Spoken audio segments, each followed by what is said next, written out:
ಮಾಡ್ತೀವಿ ಅಂತಂದ್ರೆ divisibility rules ಅಂತ ಕಲಿಯೋಣ ಆಯ್ತಾ. ಇದನ್ನ ಕನ್ನಡದಲ್ಲಿ ಬಾಧ್ಯತೆಯ ನಿಯಮಗಳು ಅಂತ ಹೇಳ್ತಾರೆ. ಇಲ್ಲಿ ಬಾಧ್ಯತೆಯ ನಿಯಮಗಳನ್ನ ಏನಕ್ಕೆ ಕಲಿಬೇಕು ಅಂತಂದ್ರೆ ಅದ್ರ ಉಪಯೋಗ ಫಸ್ಟ್ ಅರ್ಥ ಮಾಡ್ಕೊಳ್ಳಿ. ಬಾಧ್ಯತೆಯ ನಿಯಮಗಳನ್ನ ನಾವು ಕಲಿತ್ರೆ ನಮ್ಗೆ ಯಾವ ಸಂಖ್ಯೆ ಅಥವಾ ಯಾವ ಅಂಕಿಗಳು ಯಾವುದರಿಂದ ಭಾಗ ಹೋಗುತ್ತವೆ ಅನ್ನೋದನ್ನ ಬೇಗ ಕಂಡುಹಿಡ್ಕೋಬಹುದು. ಆಮೇಲೆ ಕಡಿತ ಹೊಡಿತೀವಲ್ಲ ಕ್ಯಾಲ್ಕುಲೇಷನ್ ಮಾಡುವಾಗ ತುಂಬಾ ಈಸಿಯಾಗಿ ಕ್ಯಾನ್ಸಲೇಷನ್ ಮಾಡ್ಬೋದು. ಆಮೇಲೆ ಭಾಗಾಕಾರದ ಒಂದು ಸರಳ ರೂಪ ಅಂತ ಹೇಳ್ಬೋದು. ಸರಳವಾಗಿ ಭಾಗಾಕಾರ ಮಾಡಲು ಹೆಲ್ಪ್ ಆಗುವಂತ ಅಥವಾ ಸಹಾಯವಾಗುವಂತ ನಿಯಮಗಳಿವೆ. ಫಸ್ಟ್ ಇವತ್ತಿನ ತರಗತಿಯಲ್ಲಿ ನಾನು ನಿಮಗೆ 2, 5 ಮತ್ತೆ 10 ಇವು 3 ನಿಯಮಗಳನ್ನ ತಿಳಿಸ್ಕೊಡ್ತೀನಿ ಆಯ್ತಾ. ಸೊ ಇಲ್ಲಿಗೆ ನಿಯಮ 2 ಅಥವಾ 2ರ ನಿಯಮ ಅಂತ ಹೇಳ್ತೀವಿ. ಈ 2ರ ನಿಯಮ ಇದೇನಂತ ಹೇಳುತ್ತಂದ್ರೆ 2ರ ನಿಯಮದಲ್ಲಿ ಯಾವುದೇ ಒಂದು ಅಂಕಿ ಸಂಖ್ಯೆಗಳು 0, 2, 4, 6 ಅಥವಾ 8ರಿಂದ ಕೊನೆಗೊಳ್ಳುವಂತವಾಗಿದ್ದರೆ ಅವು 2ರಿಂದ ಸಂಪೂರ್ಣವಾಗಿ ಭಾಗ ಹೋಗುತ್ತವೆ ಅಂತ ಅರ್ಥ. ಹೌದಾ. ಈಗ ಒಂದು ಉದಾಹರಣೆ ಅಂತ ನಿಮಗೆ ತಿಳಿಸ್ತೀನಿ ನೋಡಿ.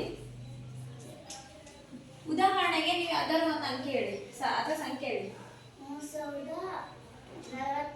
3044 ಅಲ್ವಾ. ಸೊ ಈಗ 3044 ಅನ್ನುವಂಥದ್ದು ಒಂದು 4 ಅಂಕಿಯ ಸಂಖ್ಯೆ. ಇದರಲ್ಲಿ ನಾವು ಕೊನೆಯ ಬಿಡಿ ಸ್ಥಾನದಲ್ಲಿರುವಂತ ಅಂಕಿಯನ್ನ ನೋಡ್ಕೋಬೇಕು. ಬಿಡಿ ಸ್ಥಾನ ಅಂತಂದಾಗ ಇಲ್ಲಿ ಯಾವ ಅಂಕಿ ಇದೆ? 4. ಹೌದಾ. ಈ 4 ಅನ್ನೋದು ಇಲ್ಲಿ ನಮ್ಮ ನಿಯಮದಲ್ಲಿ ಹೇಳಿರುವಂತ ಅಂಕಿಗಳಲ್ಲಿ ಇದೆಯಾ? ಸೊ ಅದ್ಯಾವುದು 4.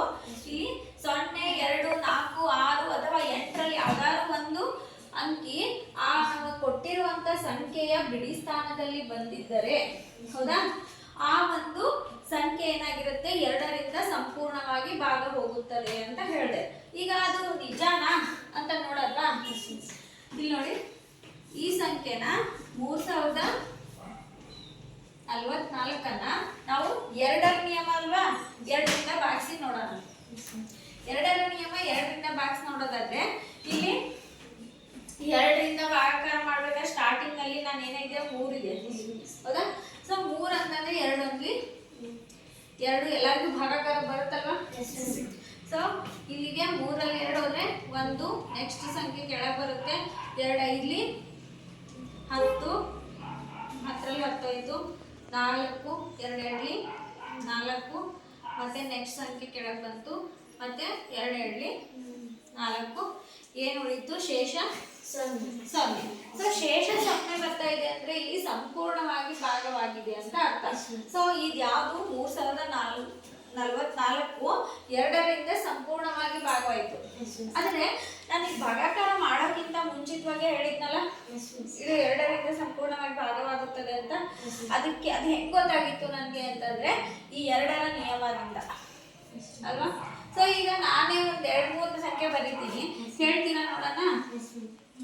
ಈ ಸಂಖ್ಯೆ 2ರಿಂದ ಸಂಪೂರ್ಣವಾಗಿ ಭಾಗವಾಗುತ್ತದಾ? ಭಾಗವಾಗುತ್ತದಾ? ಯಾರು ಹೇಳ್ತೀರಾ? ಇಲ್ಲ. ಯಾಕೆ? ಇಲ್ಲಿ ನೋಡಿ, ಏನ್ ಕಾರಣ? ಕೊನೆ ಸಂಖ್ಯೆ ಅನ್ನೋದ್ರಿಂದ ಬಿಡಿ ಸ್ಥಾನದಲ್ಲಿ 3 ಅನ್ನೋ ಸಂಖ್ಯೆ ಬಂದಿದೆ. ಈ ಬಿಡಿ ಸ್ಥಾನದಲ್ಲಿ 3 ಇದೆ. ಇಲ್ಲಿ ನಿಯಮ ಏನ್ ಹೇಳುತ್ತದೆ? 2, 0, 4, 6, 8 ಅದರಲ್ಲೇ ಬರಬೇಕು. ಆದ್ರೆ 3 ಅನ್ನೋದು ನಿಯಮದ ಪ್ರಕಾರ ಇಲ್ಲ. ಸೊ ಹಾಗಾಗಿ 933 2ರಿಂದ ಸಂಪೂರ್ಣವಾಗಿ ಭಾಗ ಹೋಗುವುದಿಲ್ಲ. ಬೇಕಾದ್ರೆ ನೀವು ಭಾಗಾಕಾರ ಮಾಡಿ ನೋಡಿ. ಇಲ್ಲಿ ನೋಡಿ, 933 2ರಿಂದ ಭಾಗಾಕಾರ ಮಾಡೋಣ. 2, 4ಲಿ 8, 1 ಉಳಿತು, 3 ಬಂತು, 6ರಿಂದ ತಗೊಳ್ಳಿ, ಈಗ ಎಷ್ಟಾಯ್ತು? 1 ಉಳಿತು, ಮತ್ತೆ ನೆಕ್ಸ್ಟ್ ಸಂಖ್ಯೆ ಕೆಳಗೆ ಬಂತು, ಮತ್ತೆ 2, 6ಲಿ 12, ಎಷ್ಟು ಉಳಿತು? ಶೇಷ 1. ಶೇಷ ಉಳಿತಾ ಇದೆ ಅಂತಂದ್ರೆ ಸಂಪೂರ್ಣವಾಗಿ ಭಾಗವಾಗಿರುವುದಿಲ್ಲ. ಸೊ ಆಗ ನಮ್ಗೆ 933 2ರಿಂದ ಸಂಪೂರ್ಣವಾಗಿ ಭಾಗ ಹೋಗುವುದಿಲ್ಲ ಅಂತ ನಾನು ಭಾಗಾಕಾರ ಮಾಡೋಕ್ಕಿಂತಾನೆ ಮುಂಚಿತವಾಗಿ ಹೇಳಿದೆ ಹೌದಾ. ಈ ಒಂದು ಏನ್ ಟ್ರಿಕ್ ಅಂತೀವಲ್ಲ ಅದು ನಮ್ಗೆ ಎದ್ರಿಂದ ಬರುತ್ತೆ? ಬಾಧ್ಯತೆಯ ನಿಯಮಗಳಿಂದ. ಸೊ ಬಾಧ್ಯತೆಯ ನಿಯಮಗಳ ಉಪಯೋಗ ಅರ್ಥ ಆಯ್ತಾ? ಎರಡರ ನಿಯಮ ಅರ್ಥ ಆಯ್ತಾ? ಓಕೆ, ನೆಕ್ಸ್ಟ್ ಈ ತರದ್ದೇ ಹೋಮ್ವರ್ಕ್ ಕೊಟ್ರೆ ಮಾಡ್ತೀರಾ? ಕ್ಲಾಸ್ ವರ್ಕ್ ಮಾಡಿ ಫಸ್ಟ್, ಆಯ್ತಾ? ಎಲ್ಲ ಎರಡರ ನಿಯಮ ಆದ ತಕ್ಷಣಕ್ಕೆ ಮ್ಯಾಮ್ ಇಲ್ಲಿ ಐದರ ನಿಯಮ ಯಾಕೆ ಬರ್ತಾರೆ ಅಂತ ನೀವು ಯೋಚಿಸ್ತಾ ಇರ್ಬೋದು.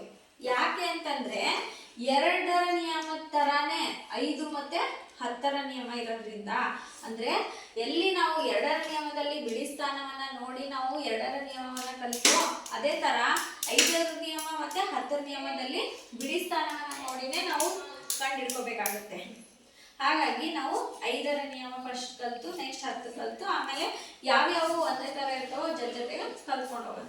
ಇವಾಗ 5ರ ನಿಯಮ ಏನ್ ಹೇಳುತ್ತೆ ಅಂತಂದ್ರೆ, ಇಲ್ಲಿ ಬಿಡಿ ಸ್ಥಾನದಲ್ಲಿ 0 ಅಥವಾ 5 ಬರಬೇಕು. ಯಾವುದೇ ಸಂಖ್ಯೆದಲ್ಲಿ ಆ ಸಂಖ್ಯೆ ಯಾವ್ದ್ರಿಂದ ಕೊನೆಗೊಳ್ಬೇಕು ಅಂತಂದ್ರೆ 0 ಅಥವಾ 5. ಅಂತದ್ ಯಾವ್ದಾದ್ರು ಒಂದ್ ಸಂಖ್ಯೆ ನೀವು ಹೇಳಿ ನೋಡೋಣ, ಹೇಳಿ.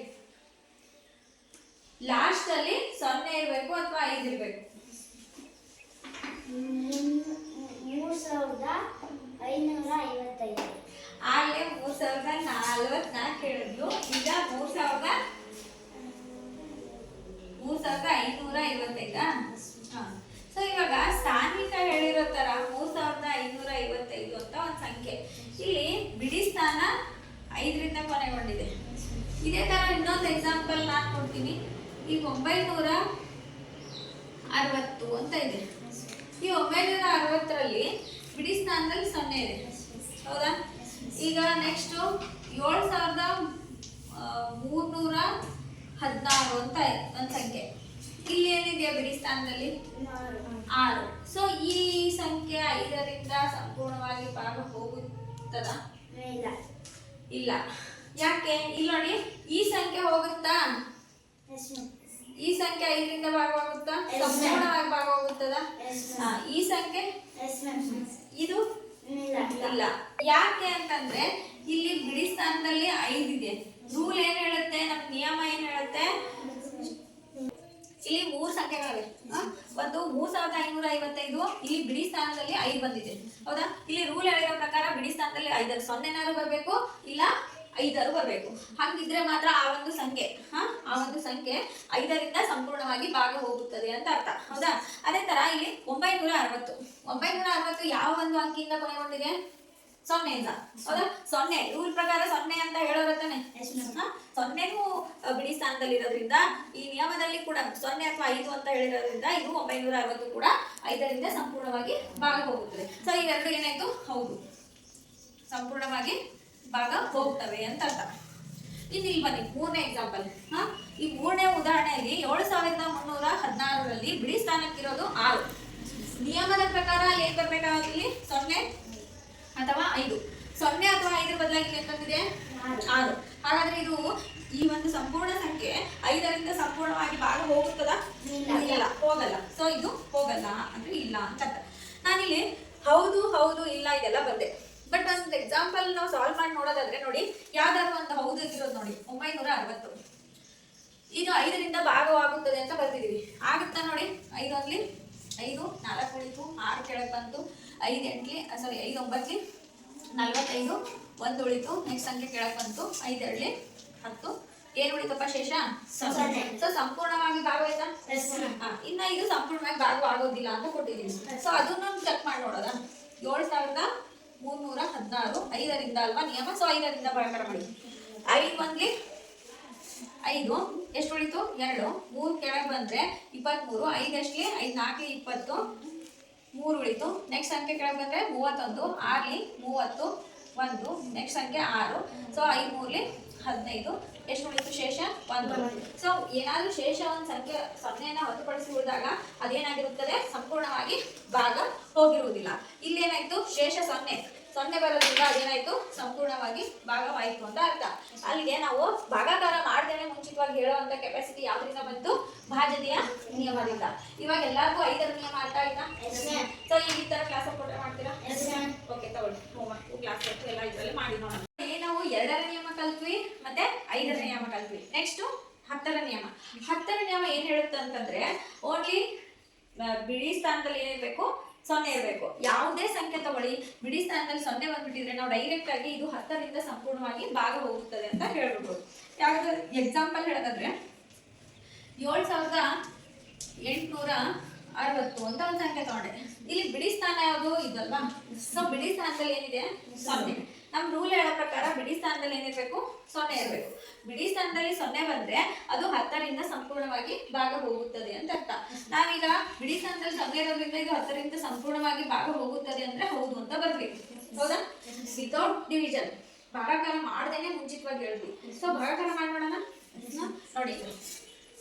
7860ನ 10ರಿಂದ ಭಾಗಾಕಾರ ಮಾಡಿ. 7 17 70. ಇಲ್ಲಿಗೆ ಎಷ್ಟು ಉಳಿತು? 8. ಮುಂದಿನ ಸಂಖ್ಯೆ ಕೆಳಗೆ ಮತ್ತೆ 10 8 80. 6 ಉಳಿತು.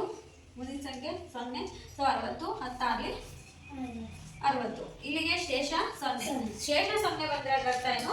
ಕೊಟ್ಟಿರುವಂತ ಸಂಖ್ಯೆ ನಾವು ಯಾವ್ದ್ರಿಂದ ಭಾಗಾಕಾರ ಮಾಡ್ತೀವೋ ಅದರಿಂದ ಸಂಪೂರ್ಣವಾಗಿ ಭಾಗವಾಗಿದೆ ಅಂತ ಅರ್ಥ. ಸೊ ಈಗ 7860 ಅನ್ನುವುದು 10ರಿಂದ ಸಂಪೂರ್ಣವಾಗಿ ಭಾಗ ಹೋಗಿದೆ ಅಂತ ಅರ್ಥ ಆಯ್ತು.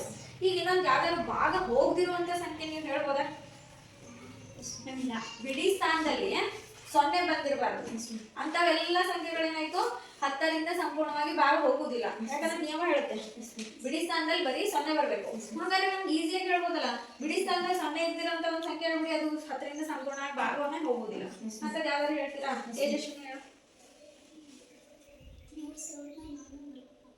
3444 ಅಂತ ಒಂದು ಸಂಖ್ಯೆ ಹೇಳೋದು ತೇಜಸ್ವಿನಿ. ಇದು ಪೂರ್ತಿ ಒಂದು ಸಂಖ್ಯೆ ಹೌದಾ? ಈ ಸಂಖ್ಯೆಯಲ್ಲಿ ಬಿಡಿ ಸ್ಥಾನ ಯಾವ್ದವ ತೇಜಸ್ವಿನಿ? ಬಿಡಿ ಸ್ಥಾನ ಯಾವುದು? 4. ಹೌದಾ? ಈ ಬಿಡಿ ಸ್ಥಾನದಲ್ಲಿ 4 ಬಂದಿದೆ. ಈಗ ಇದು 10ರಿಂದ ಸಂಪೂರ್ಣವಾಗಿ ಭಾಗ ಹೋಗುತ್ತಾ? ಇಲ್ಲ ಇಲ್ಲ ಅಂತ ಅವಳು ಹೇಳೋದು. ಹೌದಾ? ನೀನ್ ಹೆಂಗೆ ಇದು ಇಲ್ಲ ಅಂತ ಹೇಳ್ದೆ ತೇಜು? Very good. ಬ್ರಾಕೆಟ್ ಅಲ್ಲಿ 0 ಇದೆ ಅಂದ್ರೆ 10ರ ನಿಯಮ ಹೇಳುತ್ತೇನೋ ಬಿಡಿ ಸ್ಥಾನದಲ್ಲಿ 0 ಇರಬೇಕು. ಹಾಗೆ ಅವಳು ಅಲ್ಲಿ ಅಬ್ಸರ್ವ್ ಮಾಡಿದ್ಲು ಬಿಡಿ ಸ್ಥಾನದಲ್ಲಿ ಯಾವ್ದಿದೆ ಅಂತ. ಬಿಡಿ ಸ್ಥಾನದಲ್ಲಿ ಅಲ್ಲಿ ತೇಜಸ್ವಿನಿ ಏನ್ ಅಬ್ಸರ್ವ್ ಮಾಡೋದು? ಬಿಡಿ ಸ್ಥಾನದಲ್ಲಿ ಯಾವ ಅಂಕಿ ಇದೆಯಾ ಅನ್ನೋದು ಅಬ್ಸರ್ವ್ ಮಾಡೋದು. ಅದಿರೋದು 4. ನಮ್ ನಿಯಮ ಹೇಳುತ್ತೆ 0 ಇರಬೇಕು ಅಂತ. ಹಾಗಾಗಿ ಅವಳಿಗೆ ಅಂಡರ್ಸ್ಟುಡ್, ಅದು ಗೊತ್ತಾಯ್ತು. ಏನಂದ್ರೆ ಇದು ಈ ಕೊಟ್ಟಿರುವಂತ ಸಂಖ್ಯೆ ಏನಾಯ್ತು 10ರಿಂದ ಭಾಗ ಹೋಗುದಿಲ್ಲ ಅಂತ. ಅವಳು ನೋಡ್ಬಿಟ್ಟು ಹೇಳಿದ್ಲು. ಬಟ್ ಅದು ನಿಜನಾ ನೋಡೋದಾ? ವೆರಿಫೈ ಮಾಡೋದಾ? ಸೊ ಇಲ್ಲಿಗೆ ನಾವು ಅವಳು ಹೇಳಿರೋ ಸಂಖ್ಯೆನ 10ರಿಂದ ಭಾಗಾಕಾರ ಮಾಡಿ ನೋಡೋಣ. 10 30. ಮುಂದಿನ ಸಂಖ್ಯೆ 4 ಎಷ್ಟಾಯ್ತು? ಮತ್ತೆ ಮುಂದಿನ ಸಂಖ್ಯೆ ಮತ್ತೆ 4ರಿಂದ ಇಲ್ಲಿಗೆ ಏನಾಯ್ತು? ಶೇಷ 4 ಉಳಿತು.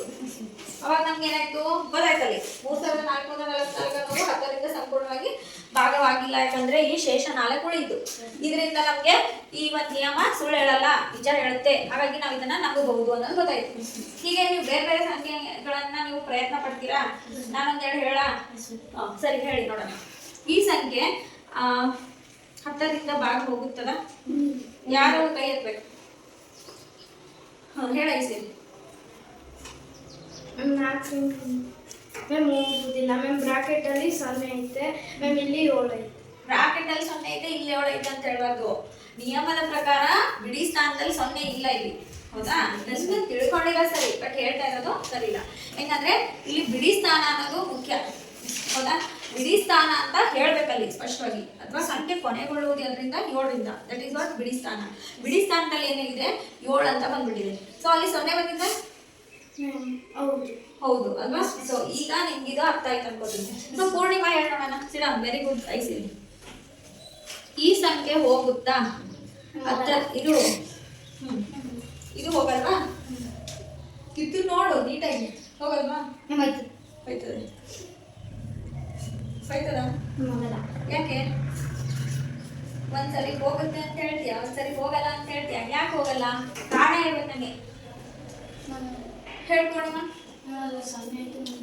ಇಲ್ಲಿ ಇಲ್ಲಿ ಅಂದ್ರೆ ಯಾವುದು?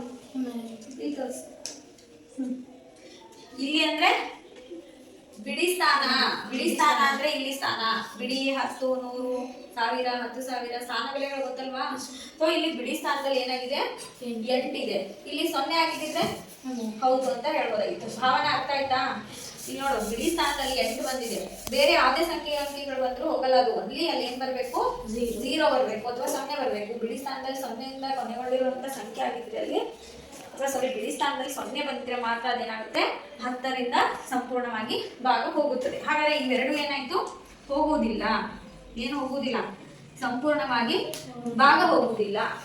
ಚೆನ್ನಾಗಿ ಎಷ್ಟು ಈಸಿಯಾಗಿ ನಾವು ನೋಡ್ಬಿಟ್ಟೆ ಹೇಳ್ಬೋದಲ್ವಾ? ಯಾವ ಸಂಖ್ಯೆ 10ರಿಂದ ಭಾಗ ಹೋಗುತ್ತದೆ ಸಂಪೂರ್ಣವಾಗಿ, ಅದು ಸಂಪೂರ್ಣವಾಗಿ ಭಾಗ ಹೋಗುವುದಿಲ್ಲ ಅಂತ.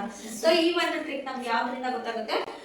10ರ ಬಾಧ್ಯತೆಯ ನಿಯಮದಿಂದ. ಈಗ ನಿಮ್ಗೆ ಯಾವ್ದಾದ್ರು ಕಲ್ತ್ರಿ ಇವತ್ತು? 2, 5, 10 ಈಸಿಯಾಗಿ ಎಲ್ಲರಿಗೂ ಅರ್ಥ ಆಯ್ತಾ? ಎನಿ ಡೌಟ್ಸ್ ಇಲ್ವಾ? ಸೊ ನಿಮ್ ಮೇಲೆ ಇದಕ್ಕೆ ಈ 3 ನಿಯಮಗಳ ಮೇಲೆ ಇವತ್ತು ಹೋಮ್ವರ್ಕ್ ಕೊಡ್ಲಾ? ಮಾಡ್ತೀರಾ?